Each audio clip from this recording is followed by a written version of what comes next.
You're listening to Living Podcariously, bringing you real men's perspectives, unfiltered, unapologetic, and uncensored. Recorded live in the Living Podcariously studio in world-famous Cocoa Beach, Florida.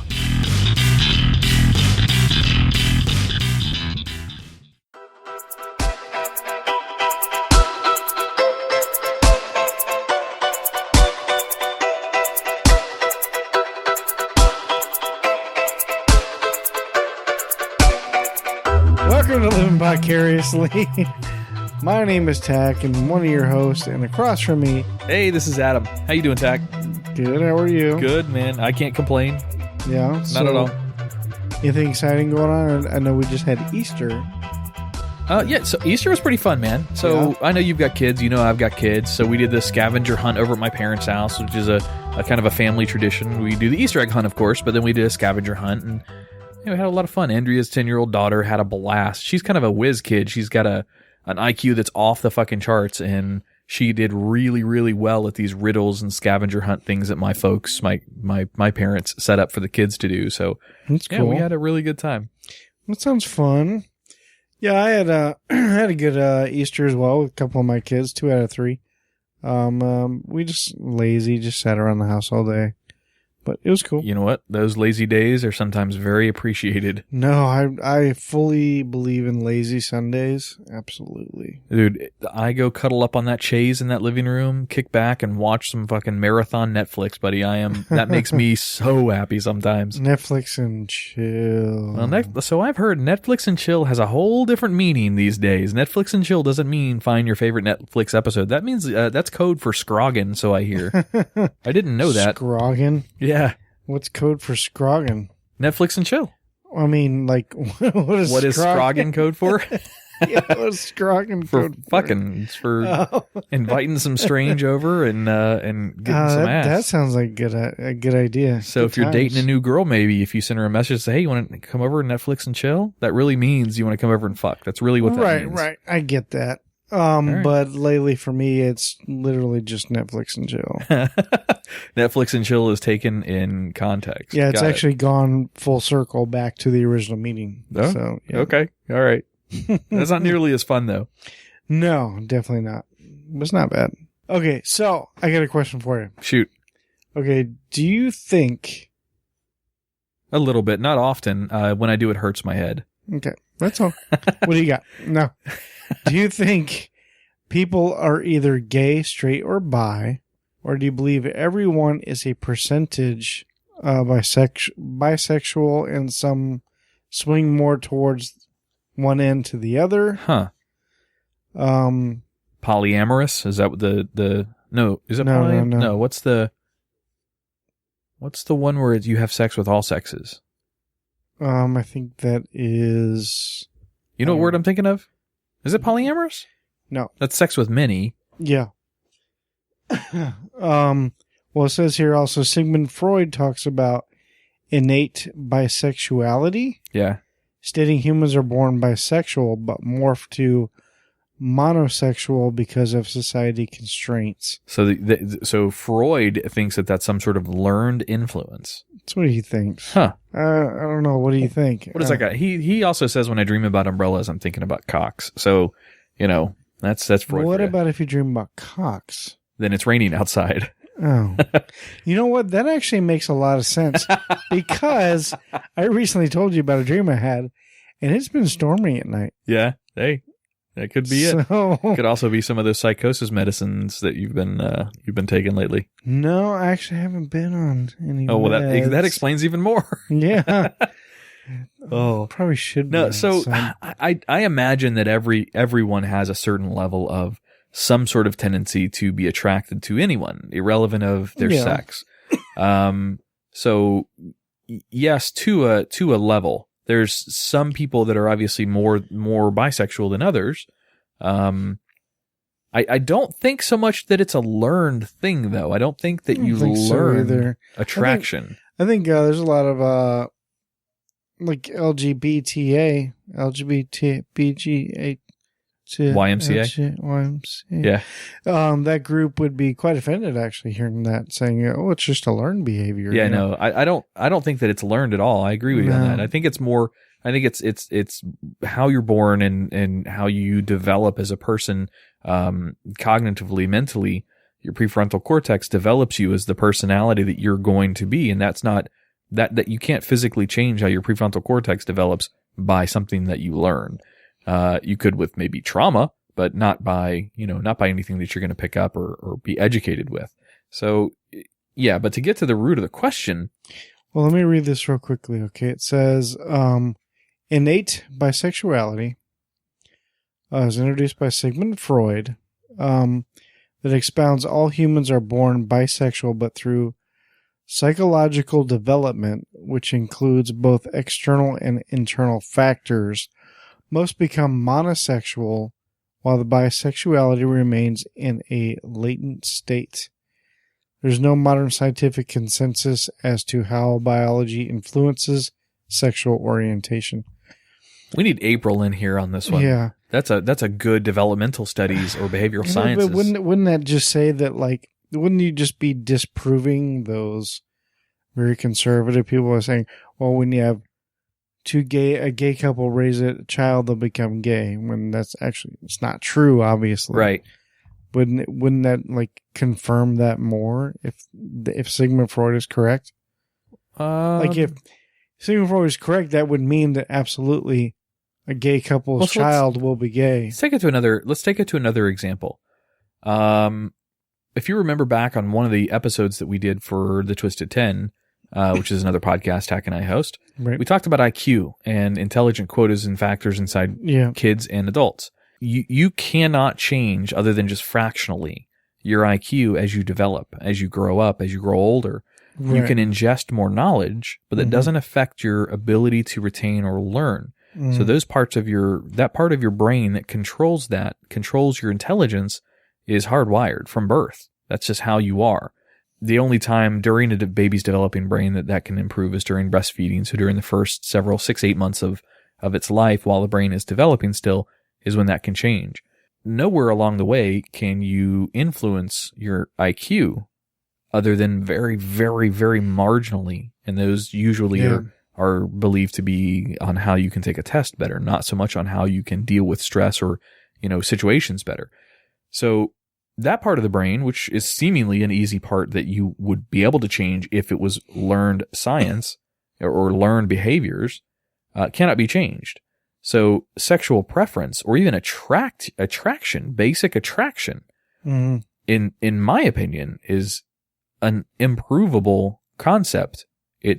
I don't think there's any way to take a case study of kids, raise them a certain way to do the case study to see if anything changes.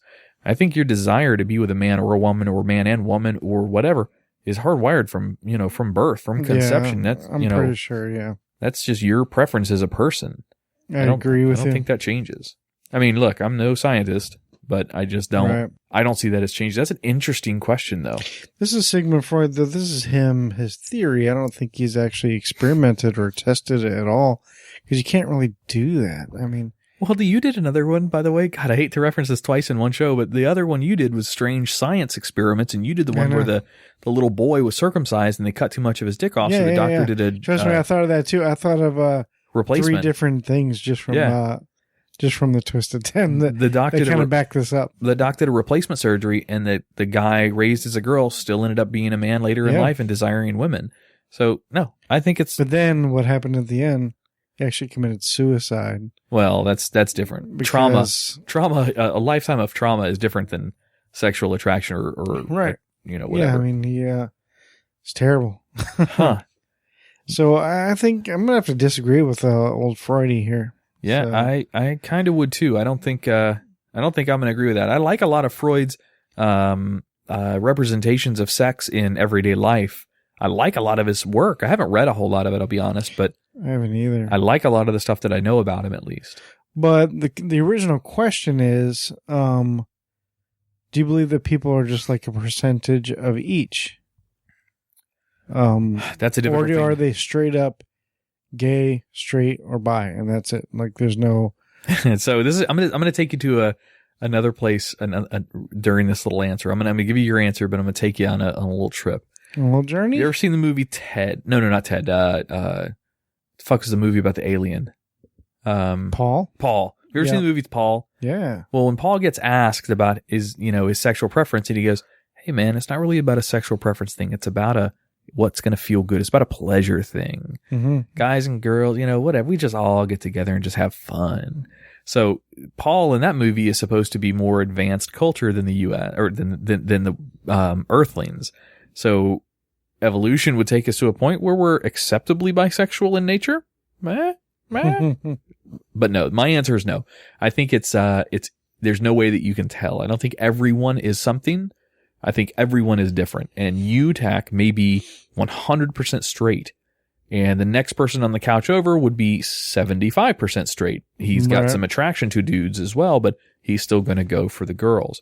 And then I think you may have the people out there that are maybe 50-50, but you will never know because society is shaping that to be taboo still in certain aspects. So I think some people wouldn't want to say it. So I really think it comes down to the independent people. I don't think there's an easy way to say, yes, everyone by nature, by evolution is a little bit bisexual. I don't think you can do that. I don't think there's any way to prove that. Right. Are you going to come out with some theory that's going to disprove me? I'm working on a theory. No, no, I'm not.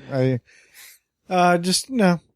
But I do agree with you though. I think percentages are probably what it is. And it can be, oh my God, it could be so getting down to the point, 22.32227, it can get all the way down that small. Yep. The percentages for every single person. So Tach, how homosexual are you? Or how bisexual are you? Bisexual. Bi-curious. Yeah. I don't. So if you were in a menage a trois, so you and another dude banging a really hot chick, would you reach under and tickle the balls a little bit? I really don't have any interest in it. Would it be kind of fun though? You could look over and like high five him in the middle, and then oil check him as well. And but if I had to say how heterosexual am I and give a percentage, I would have to say probably 98% heterosexual. Okay. I don't know. What about you? So I have no sexual enjoyment of thinking about being with a man. There's no question to me. There's no sexual attraction there. However, with that being said, I can look at a guy and tell if he's a good looking guy. Of course. And say that is a handsome, studly looking guy or not. Like, one of our friends, I'm going to keep bringing him up. Can we just talk about, say, Joey Lawrence? No. That's a handsome dude. Like, that's a good-looking guy. One of coworkers is whatever. I'm not even going to get into that. I'm going to cut that out because I don't want to include somebody on the show that maybe doesn't want the world to know that he's gay. But between me and you, don't do that. No, between me and you, I can tell this guy is he's a very good-looking gay guy. There's no question. Like he is like your GQ style gay guy. So I know I can look at him and say, okay, I can look at any guy and say this is a good looking guy or this is not a good looking guy. There's no question. That's easy for me to figure out. Yeah. I know friends of mine that will not, I'm a dude. I don't know if that guy looks good or not. He's 650 pounds. Of course he's not, he's not a sexually attractive guy right off the bat. I'm not talking about Tach. This has nothing to do with Tach. Whoa. Just kidding. You're not 650. Definitely not 650. Not even close. 425? What are you at now? Just kidding. Not even close. Just kidding. But anyway, I've got some friends that are completely anti that. They cannot, they feel it would make them more gay for them to say, yes, I can see that a man is an attractive person, but whatever. So I don't know if I answered your question or if I just butchered it to death. I was waiting for a number. Oh, 7? I don't even know what I'm answering now. You're 7% heterosexual? 7% heterosexual. Oh, what percentage heterosexual am I? And this has to do with sexual attraction? Apparently. Oh, I would say 100% because I'm 0%. I'm not interested in other men sexually at all. There's can't be 100. I mean, would I take a blindfolded handy? I said 98%. So but then I would think that it's not a guy. 2% doesn't mean that I'm sexually attracted to men. What would make me better than you? 97.8? Okay, I'm 97.8% Tach. $1, Bob. Yeah, I don't know. I don't even know how to scale it, to be honest. I think this is an interesting question. Yeah, you'd have to have like, what is it? Like, where are they? Taco Bell. I don't know 0 to 10% means this. 10 to 20. Oh, scale. Means Yeah. some sort of a scale, scale. yeah. Huh. Okay. Something to think about. It's like we used to do this on the show. We used to Periscope on the show. Do you remember back in the day? Yeah, man. Ron was a huge fan of that. Yeah, Ron did not care too much for Periscope. Periscope hit its 1-year mark, Yeah. and Periscope had over 200 million broadcasts. Dude, should we start doing Periscope again? Nice.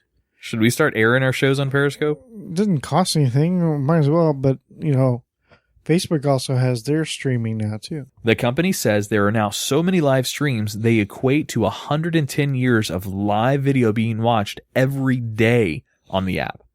So be either Periscope or Facebook, maybe we should start streaming again. Maybe we should start getting something out of the studio. Can you go back and watch Facebook's stream like you can I Periscope's? have no idea. It's still really new.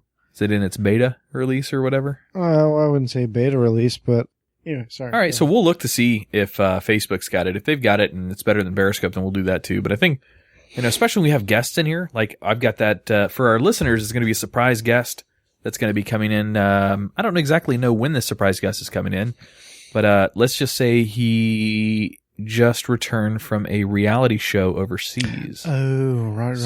I think it'd be good to Periscope or live stream him while he's in studio sitting here chatting with us. Yeah, I saw your little correspondence online. Yeah.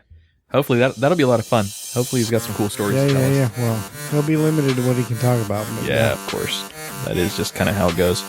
All right, well, let's take a break, and we'll be back here in just a minute. Check out DJ Constant and one of our show sponsors. We appreciate you guys listening.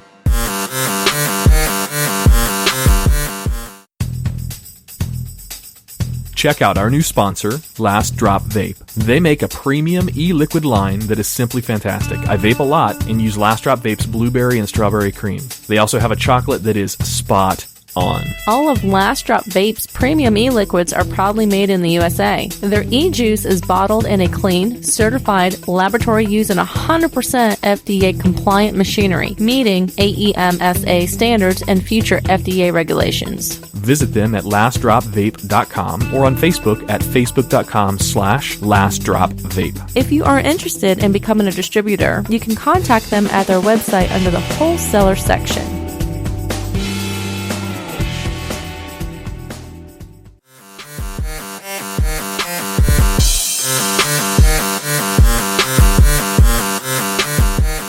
All right, well, welcome back to Living Podcariously. Tach, have you... Yes. So, look, all right. 6 times. My girl Andrea and I have been together now for a few months. There's no question that she's an awesome girl. And some of our friends are already asking those more obvious questions, like when you guys get married, when you going to have a kid, that whole 9 yards. Let's just put it as... After a few months? Yeah. Oh, yeah. That fast. But I haven't... No, look, there's no proposal in the plans right now. There's no marriage, no babies, none of that stuff yet happened. And so don't worry. You're not going to be wearing a purple leisure suit as a best man or anything. Don't worry. That ain't going to happen. All right. We did come up with some funny things, just talking about things like the wedding or where would you want to go as a honeymoon or, things like that.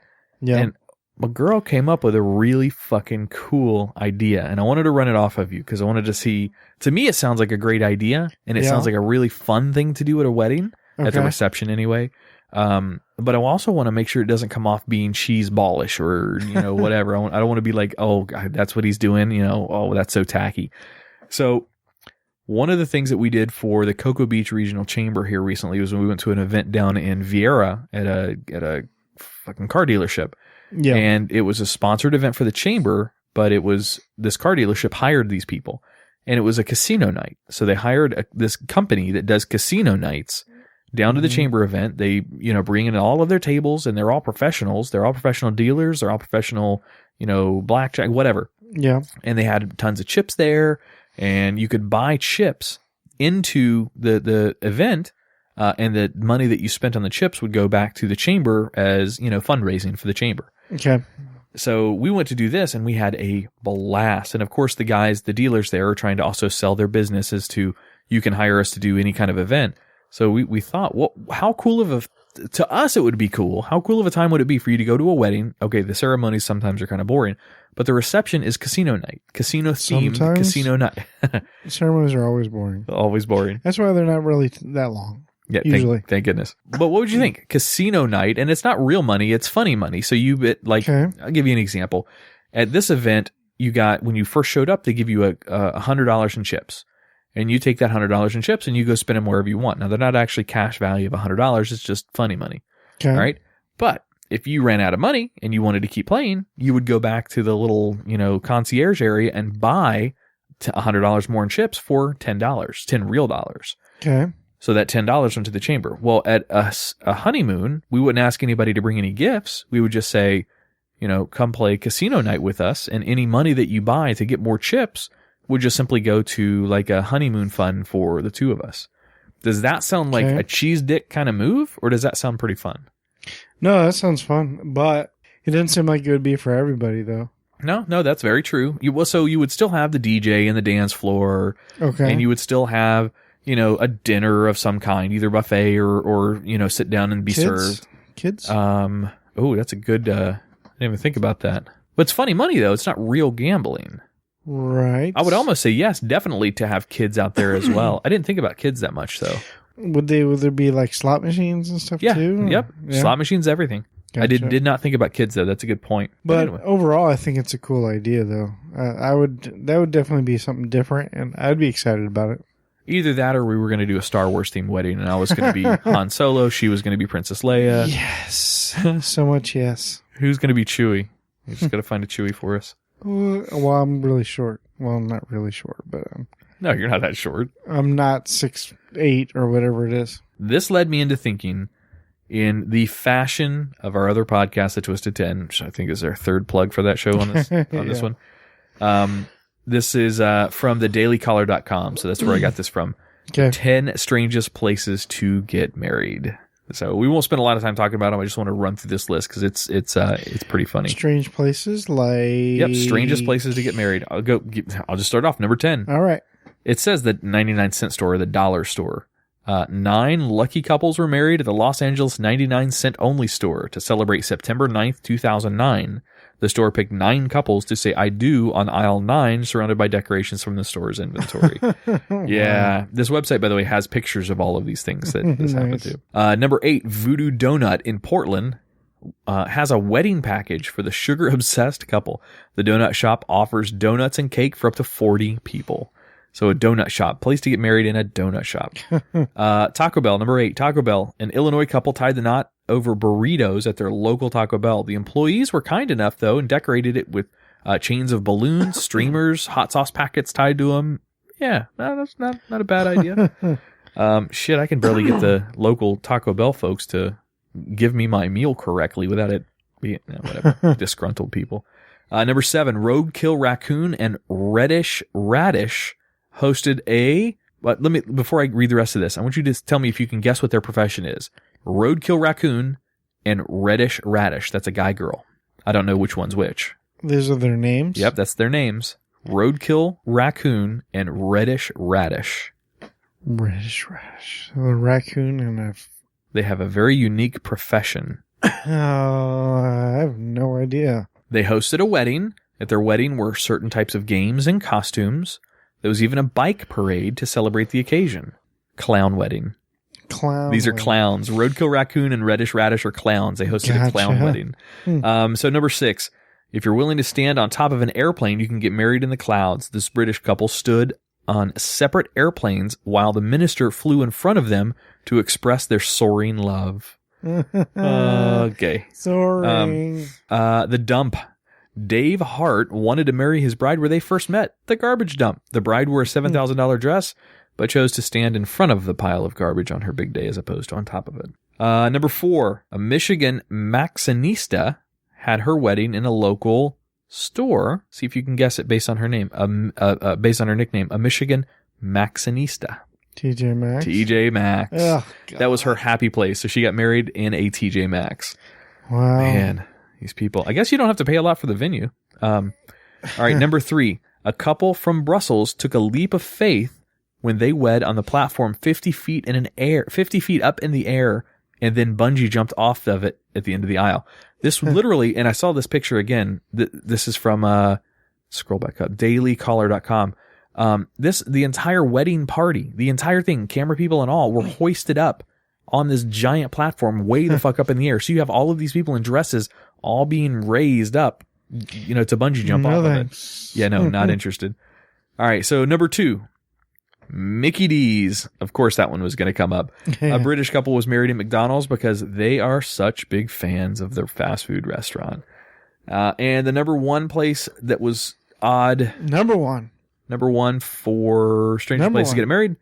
A couple took the plunge, literally, when they said their vows in a shark tank. The diving enthusiast said I do while surrounded by sharks while their human guests watched the live stream from dry land. Yeah, no, thank you. Not interested. Not my cup of tea. Have you ever been diving? You ever done that before? No, but okay. That's kind of like skydiving for me. I guess diving. So I'm very fascinated by it, but I'm scared as hell. I want to do it, and I'd love to do it.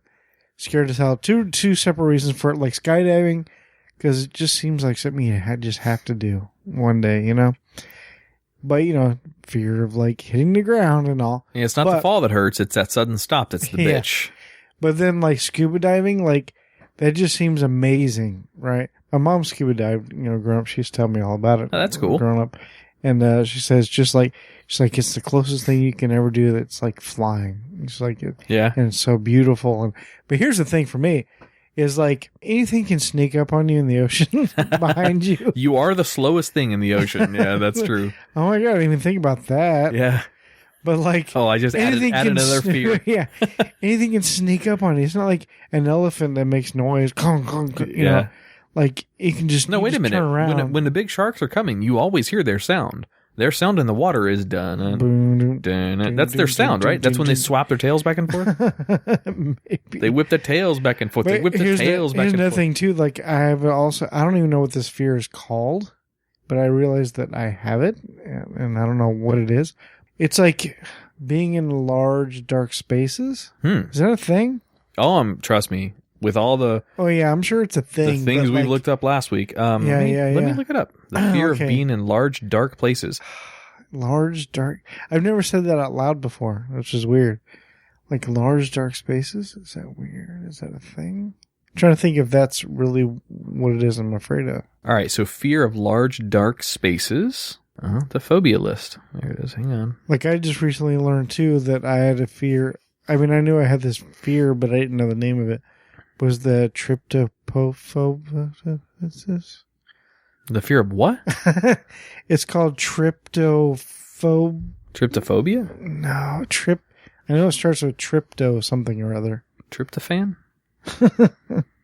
So agoraphobia is a fear of open places. But that's different. Trypophobia. I can't even look at that shit. Trypophobia? Yeah. I don't even know what that means. It's TRYPO. What is that? Is that what this is? The fear of dark water? No. That's the other thing that I have that I recently learned the name of. This one's the fear of deep, dark water. Is that more specifically? Because this is hydroscorophobia. No, but maybe if you take out the hydro. But I don't know. It's not isn't just the ocean. It's other. Could be a large cave. You step into a dark cave. You're in a close cave, right? Let's say you're in the hallways. The opposite of claustrophobia? I don't know. Let's say you're in a dark cave, but you're just in the hallway areas, let's say. Yeah. You're fine. Everything's, whatever, right here. But let's say you step into dark and it's just huge. A huge room that you just stepped into. That the ceiling could be 100 feet up. The back of the other side is another 100 feet. Over there, another 100. You're just surrounded by 100 feet around you. And it's dark. That scares me. They just actually, I don't know if you saw this. I think I sent it to you. I don't remember if I sent it to you or not. So they just molecularly built the darkest material ever. Have you seen this yet? So they use a carbon nanotube pattern, cross-stitched pattern, which absorbs 99.5% of the light that goes into it. It absorbs so much light that just the fact of it absorbing light creates heat. Just how it absorbs light. So you can take, any room and you hold this item up and like I've got a black sound depressor up here on the wall, a sound suppressor, and that still reflects like 30% of the light that hits it. Even though it's black and absorbs so much, it still reflects a lot. Right. This item, it actually reminded me of an old Bugs Bunny cartoon. As goofy as that sound, the old Bugs Bunny cartoons where Bugs would take this Acme box and open it up and it says hole in a box, and you take this hole and you throw it against the wall and suddenly you can run through the wall wherever that hole was. It looks like that because of how dark this shit is. It's really impressive. Like laser lights, you shine them on there, it absorbs it all. It just absorbs tons and tons of light. I don't know why we really went to that. No, it's got to seem like really weird because like, can you imagine like seeing it would just look weird. Looking at that would be, a bit strange to see. It would be very strange to see. It's almost like, are you seeing can't see anything? it. Yeah, you can't. It's the lack of light. Are you seeing anything or you're not seeing anything? Because that you can see light reflecting off of it. Yep. So you can see it. But seeing something so black that it's not there. The camera, so the camera that they use to record it doesn't exactly work as well as a human eye. And so it was a little bit deceiving when you were looking at the camera. It almost looked like a video edited film. It almost looked like where the item was sitting on the glass on the lab. Mm-hmm. It looked like somebody had gone in and like done a censorship box where that thing was. It looked really, really bizarre. But yeah, it's out there. Take a look for it. I don't remember what it's called, but check it out when you get a chance. Harrison Ford's auctioning off something, Tach. What's he auctioning off? His earring? No. It's from Star Wars. What? It's in honor of his daughter. It's in honor of the research foundation to support epilepsy. His daughter is diagnosed with epilepsy. I don't know if you knew that or not. Mm-hmm. The actor is auctioning off the rugged jacket he wore, the like leather bomber jacket, as Han Solo in Star Wars. So that is going up for auction. You could own it, Tach, if you've got the cool price of probably a couple $1 million. Probably. Without any question, it'll be that expensive. People.com gave me this link. But yeah, so what do you think he'll get out of that thing? What do I think he'll get out of it? Well, it's all the money's going towards the Epilepsy Foundation. Right, well, I know, but I mean, how much do you think it'll sell for? I'd say a cool $1 million. Star Wars fans are relentless. Now, you're talking about a jacket he wore in Star Wars? Yep. In not Star Wars The Force Awakens, the more recent one here. Oh, so, okay. There's a little bomber-looking jacket. It's, I because I don't know if it was talking about the Indiana Jones jacket, but... Here, I'll show you. Hang on just a second. Okay. That one right there. Oh, okay. Well, let's see. When's he putting it up on auction? Article just came out a couple days ago, so I'm probably imagining here in the next week or two. I'm going cool $1 million. I think he's going to get $1 million for it. No hesitation. So I think the only time he ever wears that jacket is in The Force Awakens. It's not in any of the other trilogy movies. I think you're right. And if the auction's going on soon, it's not going to be as big as, say, the black vest. Gotcha. Or the pants or something like that. And besides, it has a hole in the middle of it now, doesn't it? Well, the vest was open. It's the white shirt. Spoiler. The white shirt's got the hole in it. But anyway, so I'm guessing I don't think it'll quite reach $1 million. No? No. All right, you want to go over under bet? I'll go $1 million and above. You want to go under $1 million? Under $1 million. All right, what do you want to bet? $1 million. $1 million? I could use $1 million. No. Let's make it something interesting for the podcast, Tach. How about just a bottle of vape? Nah, that's not that fun. Oh, of course, that is a sponsor. Or should I besmirk the name of one of our sponsors by saying that's not that much fun? Should I besmirk? Yeah, besmirk. Is that a word? Besmirch. Besmirch the name. Besmirch is the word. Besmirk. Besmirk is like, meh. Besmirch is like an insult. All right, deal. Bottle of vape. Do one of the 120 ml bottles of strawberry cream. Oh, okay. All right. Sure. It's only like $20. That's what that would boil down to. And besides, I would share half my fucking bottle anyway. Yeah. All right, let's take another break and listen to some DJ Constant and check out our other sponsor for the show. We will be right back.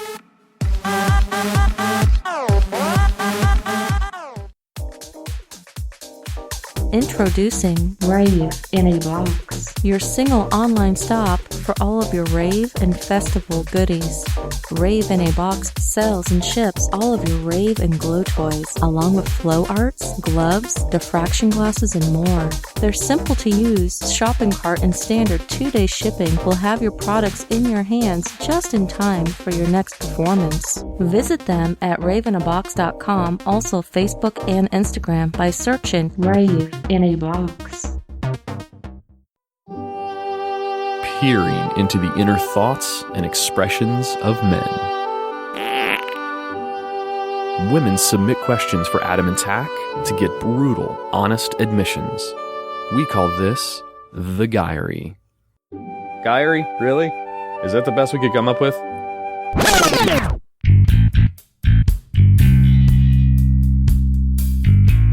All right, so this week, Adam, is on the Guy-a-ry. I'm going to read the questions this time. Switching it up a little. Pinch hitting up in here. Yep, that's right. All right, so Jen, who's 24, asks, are you guys boob guys or butt guys? I love this question. I think we've got this once before, but I love this question. And also, second half is, what is the best part of the female body to you? All right, you go first. You take it. Well, I'm more of a butt guy. I'm more of an ass man. I don't really care about tit sizes. It doesn't really matter to me. As long as she's got something there, then I'm good. I'm good. Not nails on a flat wall. Yeah, I love legs, ass. Yep, I'm kind of the same way. But no, yeah, Tach, I am definitely an ass man as well. And in fact, my favorite part of the female figure, if we're being honest, and that's kind of what we do with the Guy-a-ry, is right where the legs meet the ass, that little area. Oh. Yeah. Now, do you prefer a gap or no gap? A thigh gap? Yeah. No. You know how you get a thigh gap, right? What? You spread her legs. I mean, thigh gaps are irrelevant to me. It doesn't make. I mean, if a girl, and to me, to be honest, if a girl has a thigh gap, to me, she's too skinny. That because I like girls that are. I kind of like thigh gaps, but not a big girl. I don't like big girls. Don't get me wrong. I like girls that are. No, I got you. Yeah. Feminine and look. It all depends really. Like some girls look really sexy with thigh gaps. Some girls look super sexy and no thigh gaps. So it all depends. So yeah, I agree with that. Yep. Moving on. Yeah, I guess so. Okay. Anonymous, I'm guessing. Okay. Have you ever been caught masturbating? Details, please. That sounds like Ron. Details? That's a good point. That might be Ron. The details? Oh. That's got Ron's name all over all day. Especially that question. I was never caught as a child. I say like as an adolescent. I was never caught that I know of. Yeah. But I was caught as a man for sure. Yeah. By my ex-wife. Yeah, and not the one you know, but the one prior to that. And she didn't like it too much. She was none too happy that I was off taking care of myself. You know what I mean? Why? I don't know. She wasn't too happy about the whole situation. So all right. So to me, from what I understand about women, which is not that extensive, but it's all right. Not all women like guys to think and imagine and fantasize about some other woman other than themselves, other than the woman that's in the relationship. And masturbation to internet porn or whatever is exactly that. It's men thinking about fantasizing about some other woman other than the one that they're currently with. So some women take that offensive. Some women get upset about stuff like that. Well, one thing that needs to be clear to women is that I mentioned this before is masturbation is not a replacement for sex. It's just another thing that we do. Has masturbation lost its fun, Tach? You see what I did there? Yeah, I see what you did there. Green Day? Green Day, yeah. Okay. Yeah. So, like, you could still get sex 20 times a day, but the second she goes to the store... The guy's going to be on the internet. Yep. Yeah. So, I mean, it doesn't have any... It's not a replacement for sex at all. No. It's just another thing that we do. Yep. Agreed. The details on mine are very vague. Okay. I was in the office at our apartment doing my thing, and she came home early from work, and there Adam was, dick in hand. I mean, I claimed it, owned it, did whatever I had to do. I mean, you kind of caught me. This is what I do, and I'm doing it. So, I mean, it was nothing too exciting. But what about you, Tach? Ever been busted?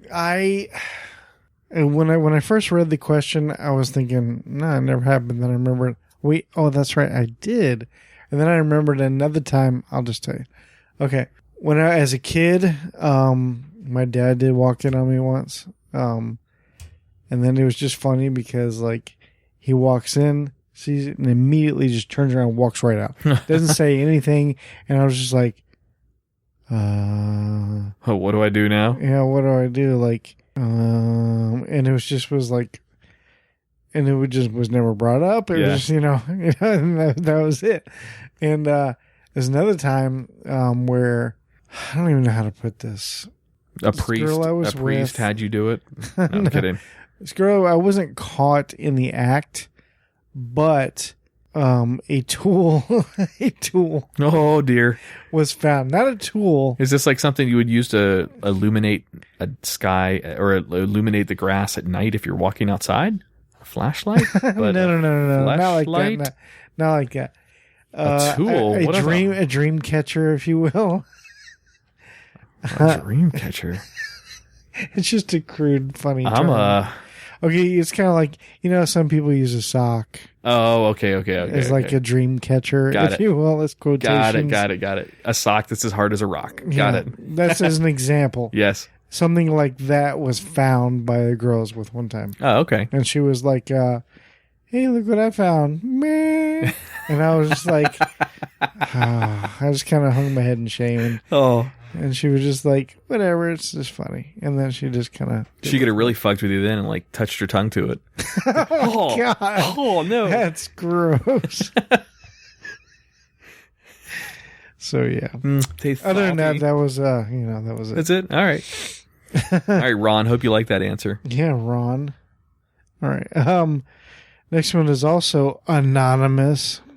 What is the craziest sexual position you have ever pulled off? Pulled off. I like the way they end it with pulled off. Like as if like I'm picturing like a trapeze and like jumping off the I got mine. Jumping off the dresser and landing right in the hole, hole in one. I'll let you go first. I've got mine ready. I don't even know. No? Well, I kind of got one, but go ahead. All right. So the position has a name that I pulled off. It's a very, very difficult position, and it's not really pleasurable for a guy. For a girl, it's supposed to be very stimulating for the G-spot area. Okay. For a guy, it's like trying to bend your arm backwards. It's not fun. This sounds like the one I'm going to talk about, but go ahead. The one I pulled off was the pile driver. Do you know what the pile driver is? No, but it sounds violent. I want you to picture a bed, all right? Mm-hmm. Now, off one side of the bed, the girl will, like, let's say she's laying on her back in the bed, and then she makes her way to the side, and she goes backwards over the bed, hands first, down towards the ground, and she leaves her torso, like at hips area up on the bed, and then kind of wiggles her way down to where her butt is touching the side of the bed and her legs are still on the top of the bed. You follow me? So her hands are keeping up her weight on the ground. She's upside down. She's face down. She's upside down. Right, but she's face down with her head. No, she's face up. So she's like this? Yes, back bend over the side of the bed. Well, that's what I was picturing the first time. Then the guy then walks up, not on the bed, walks up and approaches her and turns around to face her the same way. All right, so let's say if the girl upside down is facing the wall, the guy would then turn his butt to the bed, and he would also be facing that same wall. So they're both looking generally in the same direction. Okay. He's standing upright. She's upside down with like her legs hanging on the bed. Right. Then you bend your junk down and at that point enter her. How? Wait. Very difficultly. No, because I picture like she's behind you. No. She's sort of. Where her torso is sticking out, you are able to do this position. In fact, I'm going to have to the internet. I'm going to have to do a visual for you. This is how this is going to go. We have the internet. No. It's more fun. So let's say this is the bed. Okay. So her hands and her head are down here, and she's facing that way. Her torso, her hips are here. and then her hips are also on the bed. So her back is bent. Right, I get that. The little hoo-ha dilly is sticking out here. All right, you could never get to her ass. All right, so the guy then comes up and does one of these numbers. Oh, it's almost like sitting on her. So, yeah, does one of these numbers and goes straight down in there, kind of like. Do you have to whistle too? Yes, you have to. Oh, That's the sound it makes. Oh, that was a difficult position to I gotcha. mock in the studio. I know. It's cool how you like pulled it off. Not to my completion though at all. Wasn't that good of a. Right. It was actually kind of a little painful for a guy to get into. So yes. Interesting. So my position was, I don't know the name of it. I'm just gonna show you with these finger guys here. Okay, so. We were looking in a Kama Sutra book, and we were like just trying random ones, and we looked at it and we looked at it and kind of both of us scratched our heads like, how is that even possible? Let's find out. So what it is like, you're like in the missionary position. Okay. Guys on top. Gets in, right? All right. And then you twist. Yeah. And you're like that. Reverse missionary at that point. It's like a guy on top going in missionary, now twisting, make sure that the dick is the fulcrum. Chubby checker twist? Yeah, you twist around, you just dance, you twerk. No. Then you twist all the way around, it gets 180 degrees. Yep. As the groins or the penis is your fulcrum. Tab A stays into slot B as you rotate 180. Yeah, rotate 180 and then continue with the thrusting. I don't think I could. I think my rhythm would all be off. It's like the physics of that. Weird. The physics of that don't. It's like reverse. I don't get it. It didn't work very well. But we got it in there. It a shot. It was in there. It kind of moved around. Yeah, it's really the only requirement as far as I'm concerned. And then you're like, hey, what's that? Yeah, damn it! Exactly. We're in this position. We can't get it back in. No. Okay, so moving on. All right, question number 4. Also, this is a anonymous sender. Anonymous sender. And it says, have you ever or would you consider hiring a prostitute? I used to be a prostitute. What? Yeah, hey. Would you look down on a girl assuming she is healthy for that profession in her past? Can we get her on the show? Wow. Ladies and gentlemen, our new Scarlet. Right? Can we get her on the show? Well, this is a girl, right? I can respond back to the email, but there's no name or anything associated with the email. Because there's like a million questions we can have for her. Hell yeah. That's a lot of questions. That would be a fucking whole show interview right there. Is this a real person? Yeah, yes.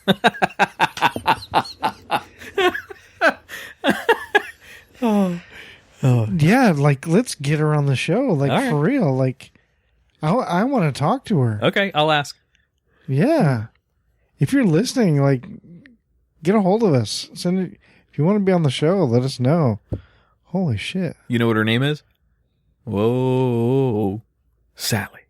Ooh, that girl. You don't get the. You don't remember the song? I remember the song. Okay. Well, the name wasn't in here. No. I know. I was joking. There's no name associated with it. Oh, you're joking. Okay. I mean, there's a name in the email, but I wasn't gonna say the email address. But just so you know, too, if you want to remain anonymous, you can absolutely come on the show still anonymously. Yeah. So what was the first question? Would you ever consider being a prostitute? Would you ever consider hiring a prostitute? I mean, yeah, there's no question I would consider hiring one if it wasn't illegal and the stereotypes weren't associated with a prostitute. Once again, your disclaimer, assuming you're single, blah, blah, blah. And single, yeah, and single, of course. Yeah. I actually have a funny story about prostitution. When I lived in, actually, no, I wasn't even living there. When I visited Bolivia for work, so I guess I didn't visit, I went there for work. I happened to time it to go down there around the same time that this guy was getting married. And it was his bachelor party that I got invited to go out on. So I said, well, fuck yeah, I'll go out on a bachelor party. This is a big site manager kind of guy. So I go out with these guys and we go out first to a karaoke bar. All right, karaoke bar in South American countries. I just want you to put those two together in your head for a second. Okay. Absolutely brutal. I mean, I was drunk off Paseña beer, so I didn't really give a shit. But the karaoke bar was very interesting because the owners of the karaoke bar were friends of all of my buddies that had been taking this guy out for his bachelor party. So they invited us back to their house. They were shutting up shop, invited us out to their house. So we said, okay. So we went out to their house. Well, we're sitting there. They bring us liquor and wine and all this stuff to drink. And then they parade girls in front of us. And I'm not talking like, oh, these are my sisters. No, that was the clients. We were the clientele. That was the product. Huh. I had no idea. I don't think anybody really knew. But where we had gone back with these guys, these karaoke bar owners, was their whorehouse. No clue. It was a regular house, garage, the whole 9 yards. And they paraded this line of girls out in front of us. And nice. And of course, all of us declined. We're not interested in that, especially because what I did for a living down there. But yeah, quite interesting. Wow. Well, yeah, you would always, everyone or every guy always imagines or fantasizes about, getting the prostitute, Yeah. Julia Roberts. Yeah. So, I mean, I don't know. Is that exactly how it's worded? The other question is, would you consider hiring a prostitute? The other question was... would you consider? That's what it is. Do you look down on... Yeah, do you look down on the woman for doing that as a profession? Assuming she's healthy. Right. And it said something about her past. So, no. It all depends, I try case by case. Agreed. I try my best not to judge people by their past because everyone learns... And, everybody makes mistakes in their past and you learn from those mistakes and that's what shapes you to be the person you are today. That's a big one though. That's a big question.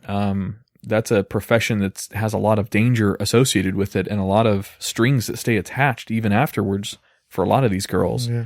So. Well, but really, what is the difference between her and say a porn star? Well, okay. Well, there is a lot. I mean, as far as like, porn stars, everything's set up and everybody's, in the industry. Whereas another one is doing just random on the street. You want the easy answer to that? Sure. The difference is a porn star's agent doesn't force her to do her job. Or tase her. Yeah. So a hooker or a prostitute has a pimp, usually, not always, but usually has some kind of pimp or some kind of person that's controlling her and making her do certain things that she may or may not want to do. And trafficking, I mean, sure, porn stars are sought after. However, you don't have trafficking involved in their profession. So, yeah, you know what I mean? Well, I guess there's a lot then. I wouldn't hold it against her. So you as our listener out there, yeah, that's difficult for a guy to take in. However, I personally try not to judge you or anyone by their past, especially unless it's going to affect the present or the future. If something comes up to affect the present or the future, then yes, of course, we have to, get that out of the way and get past that or, decide to break up the relationship because it's such a bad travesty. But no, I wouldn't think less of the person because of it.